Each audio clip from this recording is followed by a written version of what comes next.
The thing that I am most proud of is taking a chance on myself, especially after COVID happened. Everything fell apart. My life was just in shambles. And then I stumbled upon learn grant writing, just really loved the unicorn and learning that I could actually make a career out of it, and hearing success stories was amazing to me. Single mom, 3 kids, and I've really wanted to just provide the best future and best home environment for my family. I thought, maybe I could do that. Okay, I think I'm just going to make this my A plan, like not have a B or a C plan. I mean, 3 months in and already I'm at 15K. So that's just incredible to me. You know when you're good at your job, so your job then asks you to do, well, more? That's how Amber found herself submitting that first grant application after realizing that she liked it, that this was a career where she could build wealth while also giving back to her community. She found the collective and joined right away. Within 3 months, she's made 15K in revenue. As a single mama of 3 and a recovering alcoholic, she is showing us what is possible when you bet on yourself, when you show up for your dreams and believe that you are worthy of pursuing them. On that note, we do discuss recovery from addiction in this interview, so if that is triggering, please don't watch or skip that section of the interview. As always, I cannot wait for you to meet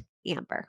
Amber, welcome. I'm so stoked to be able to share part of your journey with us today. I feel very honored to be here today. What was your life like before the collective? Well, I started working for a nonprofit that supports the youth in our community in photography and videography. I started working as her admin support, and she expressed the need for some funding. She's a fairly new nonprofit owner, and so we looked into it together, and I just discovered grant writing and thought, I wonder if this is something I could do. I'm a creative writer by nature. I'm starting to write a couple of books, fell into grant writing and found it really interesting. I just researched my way through to knowing how to begin grant writing. And so after we submitted our first proposal, I thought this could be something really fun to do. I got certified through a Washington State nonprofit for free. And so I took that course and then began grant writing for my boss. Then I stumbled upon how to become a successful grant writer with this, not with this organization or with this business. There was so much saturated, and I'm like, oh my gosh, there's just so much. I want to learn from just one person because it's just very confusing. And then I stumbled upon learn grant writing, just really loved the unicorn. I love the unicorn. I just started reading more on the website, following you guys on Instagram. I started listening to the podcast. I was just fascinated with the detail, the support, the business mindset behind grant writing. I'm like, these are my people. I just dive right in full force. I'm so thankful that I did, because every question that I've had has been answered. I know that I'm going to have more questions. So were you looking for a career change? It definitely presented itself to me. I never considered myself to be a professional writer. Just didn't have the self-confidence that I could be. And I was happy doing website design, and I freelanced myself out to other nonprofits and other businesses to do website design. It just all fell into my lap in a very beautiful and organic way. And then discovering that I was not too bad at it.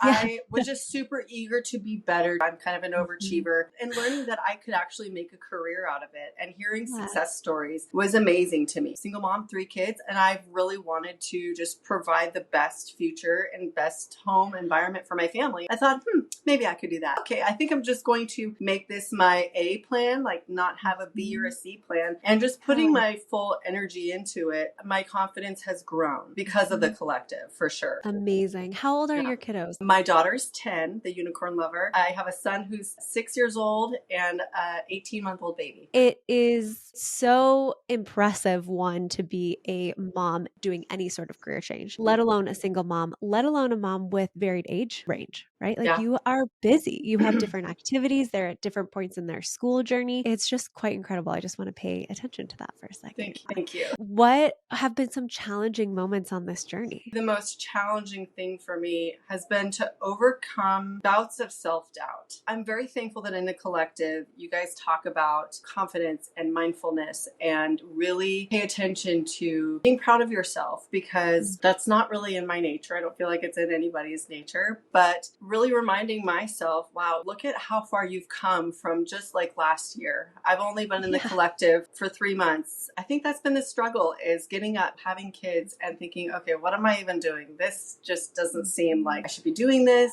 But then really focusing on mindset has been hard. Was it difficult to pivot your freelancing route into grant writing and pitch yourself as someone who was new? I kind of think that goes back to the confidence thing a little bit also, but it has been hard to pitch myself as such a newbie, but learning what I have learned, the experience that I've had with my boss has been very empowering, because I've seen the benefits of learning in the work and in the grant writing. That has definitely been a challenge to, start curious conversations. But that's another thing. I've always found that in every curious conversation, there's something that I reap from that conversation, either little bits of information that has helped my skill sets grow, or planting that seed that then comes back around a couple weeks later and then they reach out to me. There's so much to be said about curious conversations. And also, I've tried to take everything with a grain of salt. Okay, I'm just going to throw this out there. If something comes back, great. If not, I can take it as a learning experience and maybe look at how I worded things. Maybe I could do things a little bit differently the next time. So taking everything as a learning experience versus a rejection, I think has been probably one of the most beneficial things.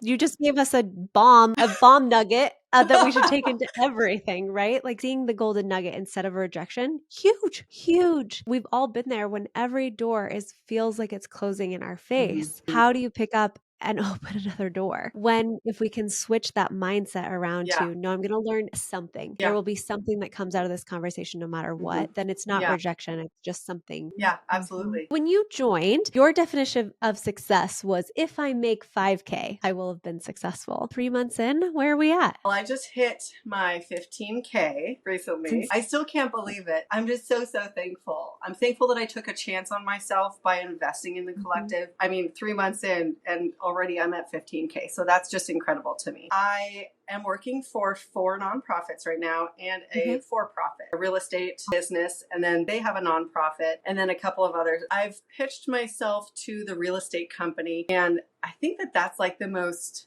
amazing thing to me right now, because they were so impressed with my presentation. I shared a few links to different funding opportunities, ways that we can pitch ourselves to those funders, what to go for first, what projects that we need to work on and to focus on. They love the funding strategy that I sent them. So that was really neat, but it's all exciting. It's so exciting. You're working for nonprofits, you said, and the for-profit. So they're covering kind of a gambit, but do you want to share some of the types of work that you get to work on? The nonprofit that is with the for-profit real estate company, it's called Level Up, and they have houses where they place youth who are exiting foster care into these homes, and they equip them for adulthood that sets them up for success. They work on career things, teaching them about budgeting, teaching them how to buy their first home. That is really exciting to be a part of and to see just what an incredible organization, because there is definitely a need for support for those exiting out of foster care. Yeah, we forget about that, like 18 to 22 in between the system letting them go and adulthood, and then actually being able to succeed in adulthood. It fulfills a huge.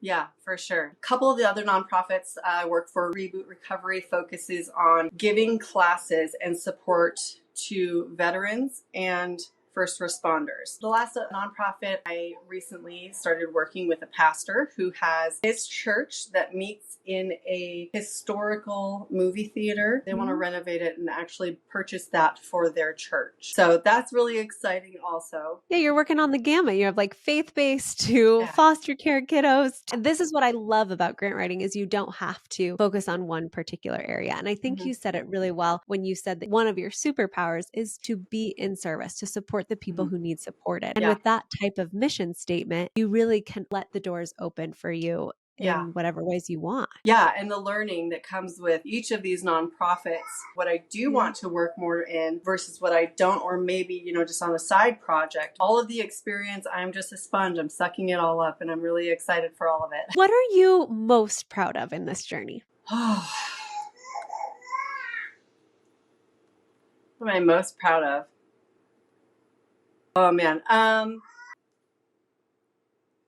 The thing that I am most proud of is taking a chance on myself, especially after COVID happened. Everything fell apart. My life was just in shambles. Lost a business that I had for 4.5 years. Then my mental health just was not good. Single mom of 2 kids, running a business that was falling apart. The world was just in shambles. And I grew a dependency to alcohol. It took me down for a while. So I'm very proud and very thankful that I took a chance on accepting help during that hard time. I've been in recovery for just under 2 years now, and my personal life is thriving. My family's doing so well. I have the most mental clarity that I've ever had. And now having grant writing that I can just run into and help other nonprofits the way that I was personally impacted by nonprofits during such a hard time is pretty incredible. Agreed. Thank you so much for sharing. Your vulnerability is seen and felt. So thank you. And congratulations on almost 2 years in recovery. Thank you. Yeah. You know, we talk about health a lot. We place health as kind of the foundation for everything else to succeed. And that's one of the things I heard in your story. You had to focus on your health, your foundation. And from there, you generated all the other opportunities that could come from that solid foundation. So I just want to applaud you for recognizing that the foundation needed to be solid. I agree. My foundation was very rocky. I mean, even prior to COVID, I was not the healthiest person eating wise. My sleep was all over the place. I ran really high on adrenaline, and especially if you're a mother, sleep is needed. And if you can focus on that, you can really think clear. But I mean, vitamins, supplements, all the things, eating enough protein. I think of my body as like a machine. You're going to put the proper gas in it. You're going to put the proper oil in it. You're going to take care of the wheels. That really can set you up for success. Not just taking baths and lighting candles, but really just focusing on what goes into your body, into your mind. Yeah, beautiful portrayal of what we call soul care. Self-care can sometimes have that meaning of only things that are luxurious or only things that are extra or something. But soul care is really sometimes even doing the hard things, recovery, that truly feed your soul. I love this so much, Amber. We are so proud of you. This is an incredible amount of dedication and commitment that you've poured into yourself. You dove straight in and you said, let's see what magic I can create. And it's been so wonderful. It's just quite incredible. I just want to pay attention to that for a second. Thank you.